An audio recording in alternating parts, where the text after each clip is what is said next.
ఆనాడు Osmania university, Kakatiya university, Palamuru university, Mahatma Gandhi university, ఏ university, ఏ కాలేజు, ఏ పాఠశాల, ఏ నగరం చూసినా, ఏ పట్టణం చూసినా, ఏ గ్రామం చూసినా, ఏ వీధి చూసినా ఆనాడు మారుమోగిన గీతం జయ జయ హే తెలంగాణ.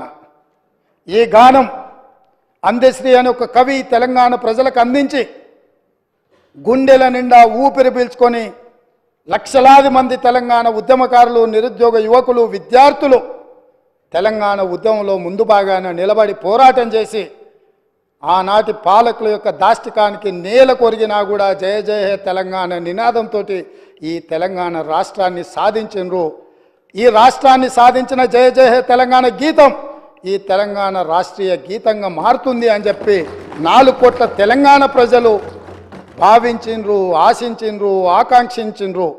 కానీ ఈ గొప్పతనం ఒక దళిత బిడ్డకు, ఈ గొప్పతనం ఆనాడు ఉద్యమాన్ని ఉవ్వెత్తున ముందుకు నడిపించిన ఒక ఉద్యమకారుడికి ఇవ్వకూడదన్న ఆలోచనతో, కుట్రతో నాటి పాలకులు జయ జయ తెలంగాణ గానాన్ని, గీతాన్ని తెలంగాణలో వినిపించకుండా నిషేధించినంత పనిచేసింది అధ్యక్ష.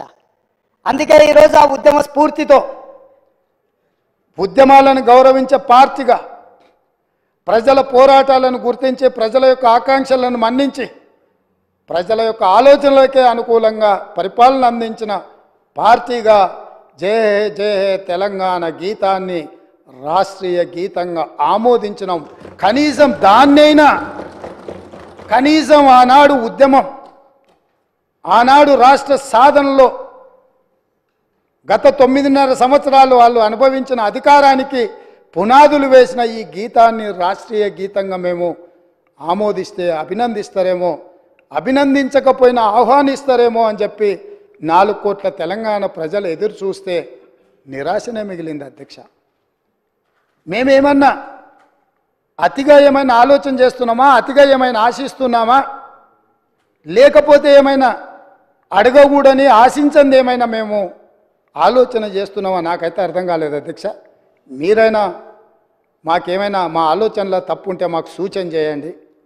ఇన్ని గొప్ప నిర్ణయాలు తీసుకున్న ఈ ప్రభుత్వాన్ని అభినందించడానికి ప్రతిపక్ష నాయకుడిగా వారక్కడ కూర్చొని ఈ ప్రభుత్వం ఈ మంచి చేసింది, ఈ మంచిని మేము ఆహ్వానిస్తున్నాం, ఈ మంచి జరగాల్సిందే, ఇగో ఈ పరిపాలనలో మీరు తీసుకున్న నిర్ణయాలలో ఈ లోపాలు ఉన్నాయి, ఈ లోపాలను మీరు మార్చుకోండి, ప్రజలకు మంచి పాలనను ఇవ్వండి అని ప్రధాన ప్రతిపక్ష నాయకుడు అక్కడ కూర్చొని సూచన చేసినుంటే వారి గౌరవం పెరిగేదే తప్ప వారి గౌరవం తగ్గదు అధ్యక్ష. ఆ కుర్చీ అట్లా ఖాళీగా కనిపించడం ఈ సభకు ఏమైనా శోభ తెస్తుందా అధ్యక్ష? ఎందుకు వారు అట్లా ఖాళీగా పెట్టి సభకు గైరాజరవ్వడం అనేది ఈ తెలంగాణ సమాజానికి ఏమైనా ప్రయోజనం ఉంటుందా అధ్యక్ష? మీరు ఆలోచన చేయండి.